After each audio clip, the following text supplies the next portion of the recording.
Samedi 4 juin, l'association du quartier des Mouilles, Mixité, a célébré son 10e anniversaire. Ce sont 3 habitantes qui l'ont fondée en 2001 afin d'en défendre les intérêts. Dès lors, Mixité s'est engagée avec ses riverains à améliorer la qualité de vie du quartier. L'association défend différents projets. Aujourd'hui, c'est le 10e anniversaire de l'association. C'est un aspect un petit peu festif. Mais il y a également différents dossiers sur lesquels nous voulons obtenir des réponses et satisfactions. Autrement, il y a des réunions, évidemment, comme toute association, pour discuter des problèmes que rencontrent les gens dans leur vie de tous les jours, dans le quartier. Pour ces 10 ans, l'association a mis en place un large panel d'activités. Rallye, baby-foot géant ou encore stand de maquillage étaient au programme. Sont également venus agrémenter la fête des démonstrations de danse, de sport et de musique.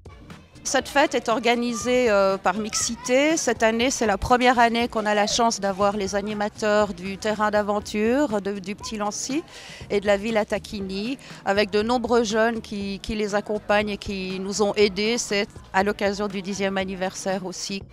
C'est une fête ouverte à tous les habitants. Il y a des grillades, il y a des activités cet après-midi musicales, des démonstrations de danse, de gymnastique. Et puis après, il y aura un concert en live de rock, petit concert. Et puis, sauf erreur, du rap un petit peu plus tard. Pour l'occasion, le square central Claire-Matin s'est transformé en vide-grenier et en bourse aux jouets. C'est au total plus de 80 stands qui ont été proposés aux habitants. Pour parvenir à tout mettre en place à temps, les organisateurs n'ont pas manqué d'énergie. Dès 7h30, on trace les stands à la craie au sol, ce qui n'est pas un mince exercice, surtout pour les courbatures du jour d'après. Ensuite, les gens arrivent, ils ont des stands déjà attitrés, comme ça ils savent où ils doivent aller, ce qui est beaucoup plus simple.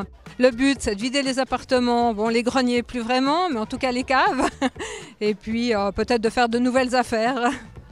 Les inscriptions pour les bourses aux jouets, vide-grenier, c'est un travail qui se fait bien avant la fête, y compris tout ce qui est commande, tout ce qui est de chercher des sonorisations, d'installer des podiums, de voir pour les livraisons de tables et de bancs, etc.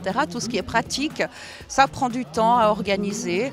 Et c'est vrai que ça fait plusieurs mois qu'on essaye qu'on s'y est mis à cette fête. Une belle journée dédiée à la rencontre et au partage entre habitants d'un même quartier, cela dans une ambiance des plus conviviales.